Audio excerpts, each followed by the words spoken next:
మమత రెచ్చగొట్టుడు begin చేసేసింది. ఇక ఆమెకి దాన్నేమంటారు?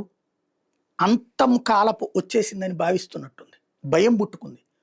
లక్షలాది దొంగ ఓటర్లతో బంగ్లాదేశ్ నుంచి వచ్చినోళ్ళతో, బర్మా నుంచి వచ్చినోళ్ళకి ఓట్లు ఇప్పించి, వాళ్ళ ద్వారా గెలుస్తున్నటువంటి మమతకి ఇప్పుడు పెద్ద ఎత్తున లక్షలాది ఓట్లు తీసేస్తుండటంతో భారతీయులకి మాత్రం ఓట్లుంటాయి. భారతీయులకు కాని వాళ్ళకి ఓట్లుండవు.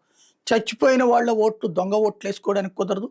ఊరు మారినటువంటి వాళ్ళ ఓట్లు వేసుకోవడానికి కుదరదు. అవన్నీ తొలగించబడుతున్నాయి. దాంతో అతిపెద్దదైనటువంటి దెబ్బ.